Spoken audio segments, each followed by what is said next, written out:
Yep, I believe our next match is going to be 24 and Crawnster. So we're going to really get to see who exactly takes the win here. Double Vipers or a single curved Luma. I think that, at the end of the day, I would give 24 the advantage, but especially if he's overly relying on that curved Luma. Again, Crawnster can out-damage that. Even if it's only, in bits and pieces, he can still out-damage it over the course of an entire match. So 24 is definitely going to have to be careful. Might not be able to get as comfortable in this matchup as he did in his matchup against Baby Spawn. Yeah, of course, in that matchup versus Baby Spawn where we saw that full nade build, with the exception of the Luma, to deal the straight at you or really curved at you direction damage that he ended up really using so well. Yeah, is that something that you would expect coming into this, or you feel like he's going to go elsewhere? I would kind of expect it, actually, just a little bit. I don't think he can get that cocky against Crawnster, but I think he will get that cocky. Okay, got it. Crawnster. Yeah. Again, it really here in my mind how this matchup is going to go is which comes out on top, the double Viper or the curve Luma. I think there's points for both. I think the main thing that makes the curve Luma a downgrade versus something like the Viper Ellipse is just the ease of use. Again, Viper Ellipse, and you could see it there during that match. Crawnster was almost making those curves vertical. And he was doing it at a split-second notice. 24 having to take both his hands and use those to pull back the Luma. Not being able to use that spare hand for a shield, although we have seen some players juggle around a little bit with the Luma for sure. So that's not always true. But, being able to use that lower cooldown weapon more consistently versus the higher cooldown combo, the Viper Lips, and the bounce, maybe not bounce, maybe regular Viper, I feel like that's really where this is going to come in. And then, of course, both these players, as we saw during these two matches, very good at dodging, very good at dodging on reaction, really just sliding across their floors like they were on skates, really showing their stuff in this set overall. Definitely an interesting question about Luma versus double Viper. Obviously, both of those will take both of your hands. But as you said, the Luma faster to come back. It's just a 4-second cooldown. The rate of fire is very fast if you can pull it back and shoot really quickly. Whereas for Vipers, we're talking about 5- and 6-second cooldowns. And they do have longer recoveries before you can then shoot the next bullet. If you manage to land both of those at the same time, obviously you're doing more damage, but the Luma is something you have access to more frequently than having both Vipers simultaneously. So illustration of how in this game you have to really be thinking about how to prioritize what kind of damage you want to do and when you get to do it, and what else you have going on to set things up and to back things up. Yeah, absolutely, and that really is the key, right? Do you spread your effectiveness over two weapons in your kit, where that takes up a third of the total weapons is just things where their only utility is doing damage? Or do you switch to a curve Luma, which theoretically could be the best of both worlds? Shorter cooldown, similar amount of damage, and better utility with its rate of fire, and then possibly go with some other items on your build as well. So, again, this sort of... And this is the closest thing that Blaston has to a glass cannon build. Okay. Is the double Viper, right? There's a couple other things that I'm sure that we won't see. The Super Majestic we haven't seen at all yet. But if someone wanted to bring that weapon tomorrow, wink, that'd also be a great, glass cannon build. But yeah, for the time being, I think we're going to get here into this match, and I think these two are just flexing their play areas right now. They have just walked all the way over to each other's podiums for a split second before jumping into this match. But we are going to get into match one between 24 and Crawnster. Crawnster bringing a very similar build to what we saw last time. I think his only change is... actually, no. I think it's exactly the same in his match against Tim. Meanwhile, 24 reverting back... It's not quite, honestly. It's not even quite the build he used against Baby Spine. I feel like this is closer to his quote-unquote main build that he's using here, which just shows how seriously he's taking this matchup against Crawnster. I think this is the same build. It's just a little bit reordered in terms of like where things are. Oh, maybe. Maybe.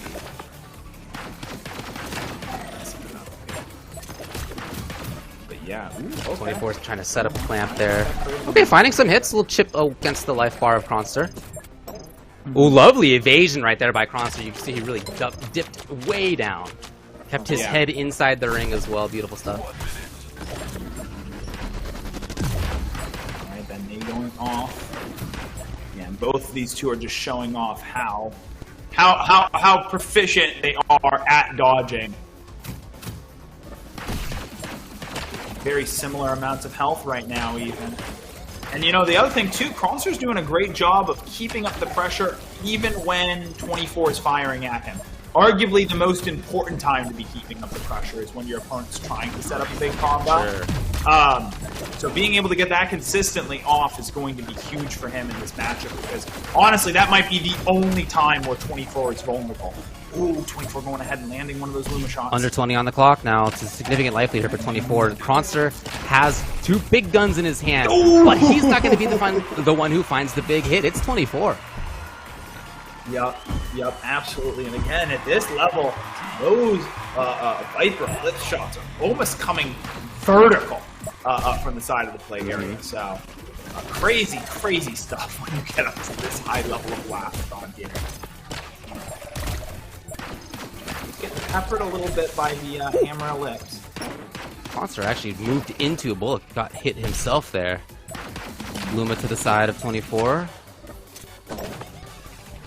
Like I said in the match with Tim, you know, now that Crawnster's realizing that his shots aren't always going through consistently, he's starting to get a little bit creative. He's starting to bounce it off the sidewalls. He's starting to see where else he can get through here. Ooh, very nice drop block from 24 there.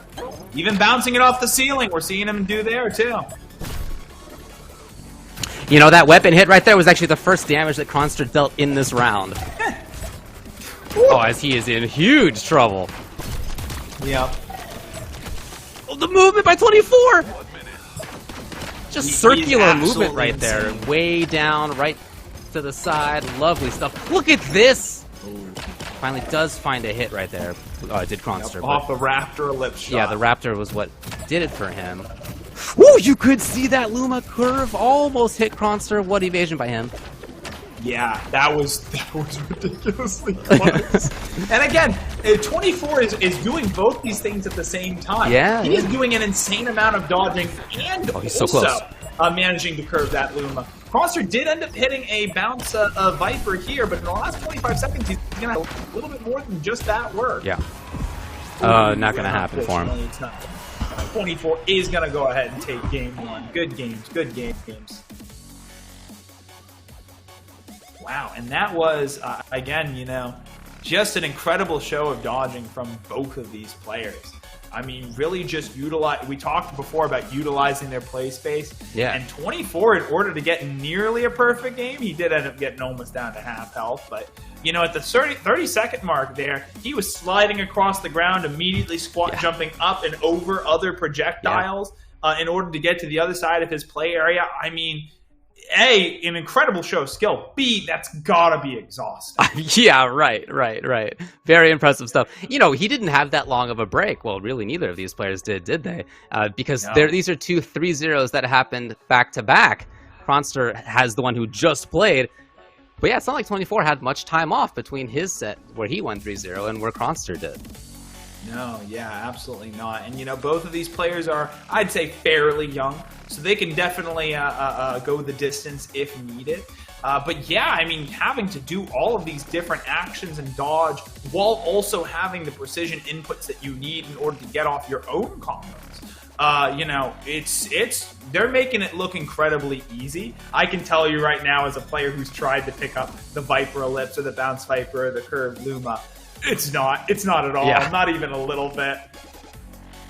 Yeah, I was trying to make that happen myself in my own just play through the ranked queue this week, and not easy to make happen. That's for sure. Yeah. That's why I go for slower builds. That way I don't have to do that if I don't want to. And yeah, and so you know, we're going to be getting into our second match here. Do we expect any changes from either one of these folks? I mean, maybe from Crawnster's side, I would think. Maybe from Crawnster's side. I think the pressure's really on him. Sure. Yeah, I mean, after all, he did make a couple changes. Or we have seen him make changes. I mean, I don't know. I guess thinking back to how that game number 1 went, as we talked about, 24 went pretty deep into that second round there without having lost almost any damage at all. Is that the build that Crawnster brings, or is that 24 just dodging incredibly well? You know, in which case maybe this part of the solution is the build, but maybe part of the solution is just the mix-ups of where and when to shoot and where and when to set things up. Yeah, and that's a good point there too. Is it even worth changing? You know, if you've played, and this is something that you see very commonly in these sorts of tournaments, especially as you get later in, right? A player loses, they start questioning everything that they've ever known and they've ever practiced. Yeah. And they make these split-second decisions based off of what they think is going to be best for countering their opponent. When in reality, you should be rolling with whatever you're most comfortable with, right? Whatever you've practiced, whatever you've honed. Even when you're down, you have to have that mental fortitude to be able to say, this is what I practiced, I prepared for this sort of situation, I'm going to go in there and execute to the best of my ability, and what I'm not going to do is try something completely new on the day of the tournament. So, you know, maybe the best solution here is for Crawnster just to not change anything and maybe focus on why exactly 24 was getting around most of his stuff, which I think the answer there might even just be not using all of it. Sort of using his stuff piecemeal rather than all at once. Yeah, it's interesting how in any competitive game we have that same phenomenon of players having their thing that they like to do, their practice thing, and then switching characters or, you know, changing your heroes or whatever it may be depending on the game, right? Their loadout in this game. Yeah, there is something about the sort of competitive mindset that can snap a little bit, unfortunately. And in those moments, you think to yourself, because I've been that guy who's made those changes that were bad changes. I've been there. And in the moment, you think, we're all guilty of it. I'm a genius. I can't believe I didn't think about this before. I should have always been doing this. And then when you lose, you're like, well, what was that about? Why did I make that choice? So I've definitely been there. Yoshi is top tier at the end of the day, or at least that's what I keep hearing. That's what you hear, yeah.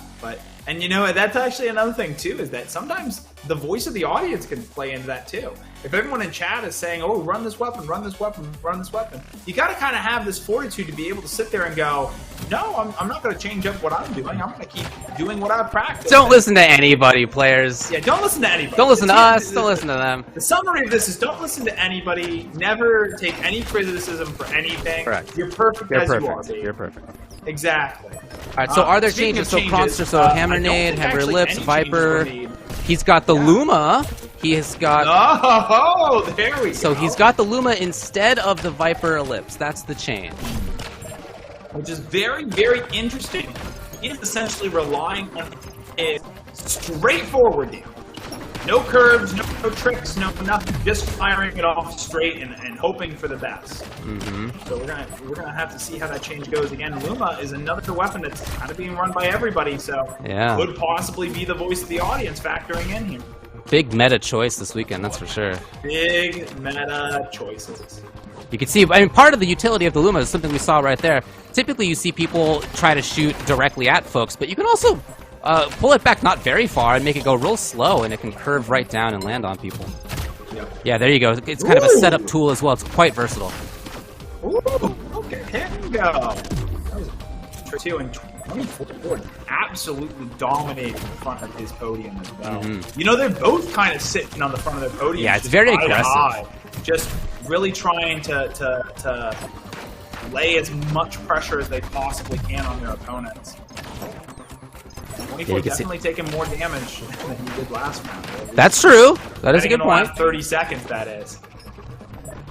Crawnster needs something to come back now, and he just... Does he have anything? Okay, there's the Luma! It's just... seemingly not going to be enough. There's nothing spawning yet. There it is, finally something, but it's not going to be fast enough for that Hammer Ellipse to reach 24, who's got the round. Going to go ahead and take that round 1.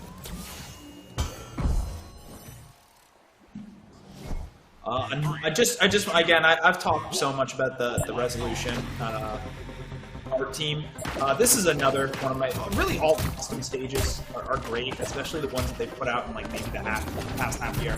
Crawnster is going to hit that Luma there though, and do an easy 20 damage to start this round off. Yeah, good to see him actually making that work out. The utility of that appearing. Yes, Raptor lands as well. He's got the Luma in hand. Sort of doing those lobs that we saw Slowed pulling out as well. Is managing to land. Hey. I actually think that he's so close. Oh yeah, look at how he stepped way far forward there. He did find some hits in doing so. Good work for him.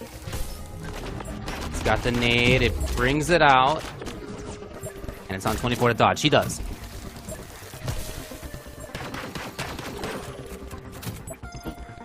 Underneath, Crawnster. I'm like silently trying not to necessarily root for any one player, but Crawnster's looking pretty clean here. I just want to see some good Blaston, man. I'm rooting for more games. That's all I'm looking for here. Yeah, exactly. Rooting for more games. Oh, there you go. Throwing out the weapon. Oh, no! Crawnster steps out of bounds. And 24 goes ahead and takes game 2. Wow. Actually, something interesting you can see Crawnster doing there. Actually threw the nade and his weapon at the same time, trying to get 24 to grab the weapon rather than the nade. Interesting. A little bit of misdirection. Very, very tricky trick if you can manage to pull it off. Especially because with those extra spread hammer nades, you really want to get it as close to your opponent as physically possible for maximum damage. That makes sense, yeah.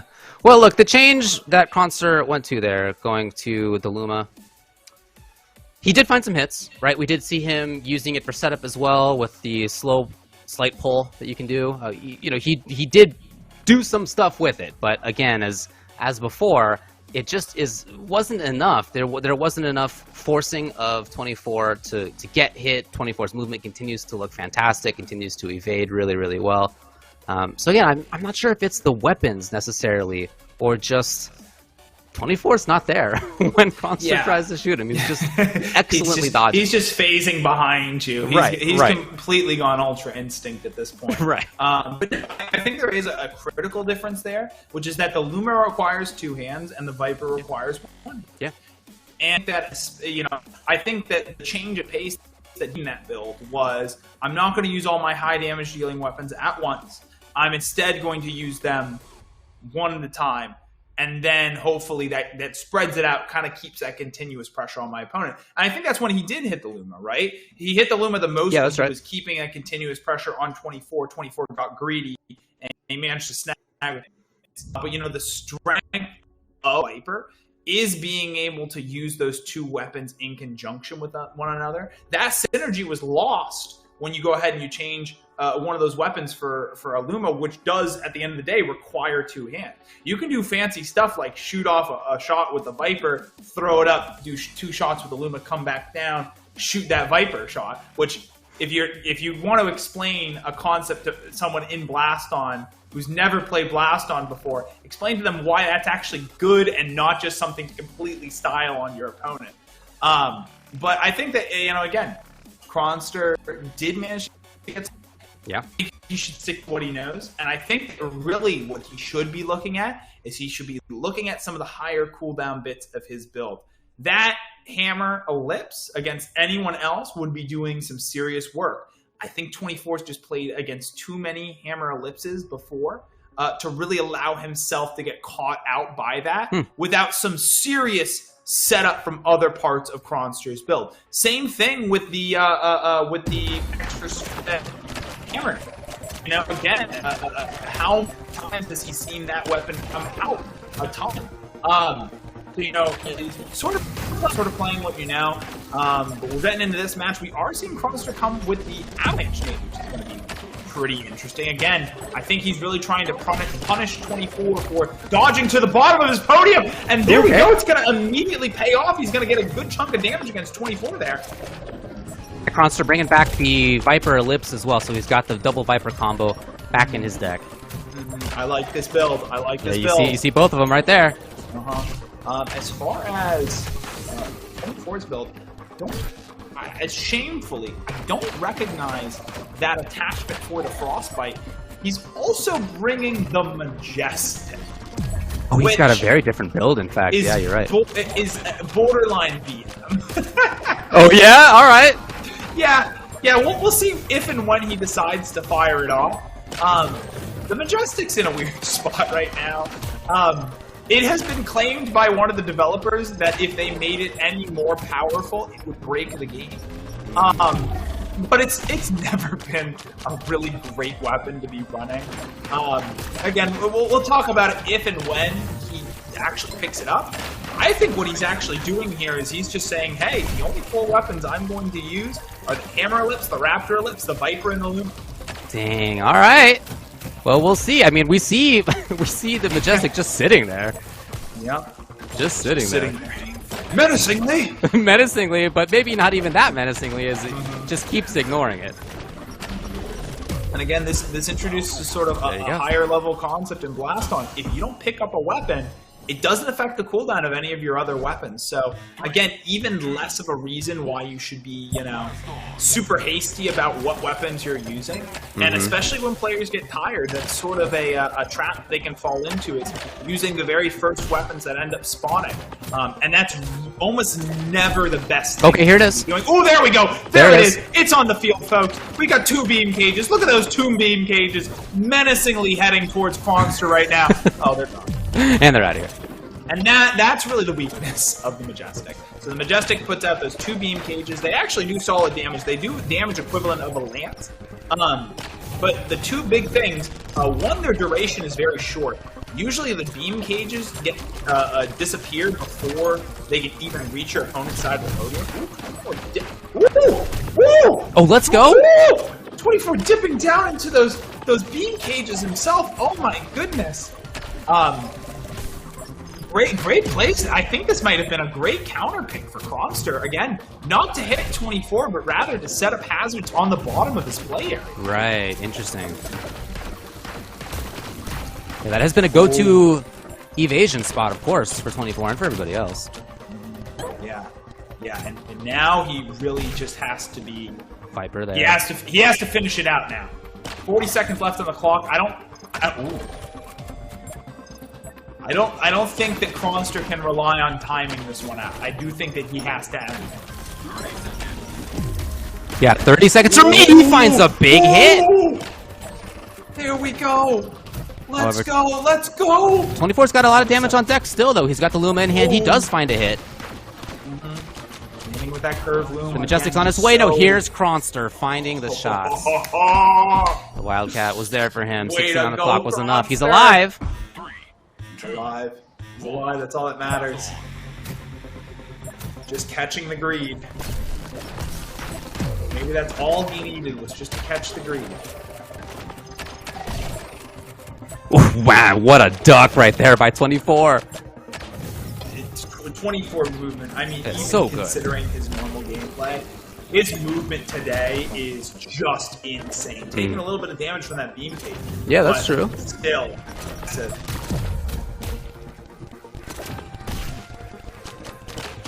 Hammer lip shots come in, and he evades it easily, way on the other side of everything. Yeah, and he's having to evade it without ducking too. He's so used to ducking and sort of scooting along the ground, and he's doing a good job of recognizing when that's no longer a safe strategy. Yeah, able to change up what he goes to, even in his own movement. Okay! No, and he did find the hit after just waving it in the sky. Talk about threateningly. Yeah. I mean, genuinely, sometimes a valid strategy, because if your opponent gets too used to the curves, you can force them to dodge without even having to fire a shot. Hey man, it's always good to make people guess different timings on things. Exactly. Force movement. Alright, Crawnster's in the red, but 24's getting brought to half away. Yeah, that's true. 24 trying to move forward, trying to find shots up close. Not that Luma too. Just flexing at this point. Yeah, and he's got the Viper behind him, too. He still has the Luma in hand. 15 seconds. 24's up. Match point for him. 10. Crawnster needs to find it now. No instant. Yep. 24's the one who does. He needs it now. Oh, no! The Raptors floating The in there, Raptor curving in. Ellipse, again, continuing to be the MVP of the day, it seems. It's been huge. Is going to take the win. Yeah, and I mean, the Raptor Ellipse doesn't necessarily do massive amounts of damage. But just the fact that A, it's an Ellipse weapon, B, it's on such a short cooldown, and C, has a clip size that sort of matches its damage. I mean, even if you only hit 1 or 2 out of the clip, I mean, slowly over time, 2 of those shots is 1 Luma shot, and we go wild over the Luma shots today. 3 of them's a Viper shot. It's a good point. Yeah, those Raptor bullets are a little bit bigger than the Hammer ones as well, right? You can see them kind of medium-sized yellow bullets floating through. That has been huge for sure. So, look, we've talked about how in the previous 2 matches we saw a couple of 3-0s, and we see Crawnster continuing to go undefeated today. As he, I'm sorry, we saw 24, not Crawnster. Absolute looking super good, super good. Yeah. Oh, and it's really, again, it's just the dodging. I really enjoyed watching Crawnster there. I think he did fantastic. I think that out of everything that he did, bringing the avalanche nade to prevent 24 from dodging to the ground was a big brain move, and he actually did execute on that. 24 can bait out those nades if he's careful about it. But Crawnster was throwing them in such a way that it became very hard for 24 to actually bait them out of the way of the podium itself. But again, even when he wasn't allowed to dodge to the floor, 24 had other plans, and he just is so slippery when it comes to sneaking out of a lot of those lines of bullets. It's almost ridiculous. It's almost unfair. It's very cool to watch. Yeah, but fantastic. A job from both of those players.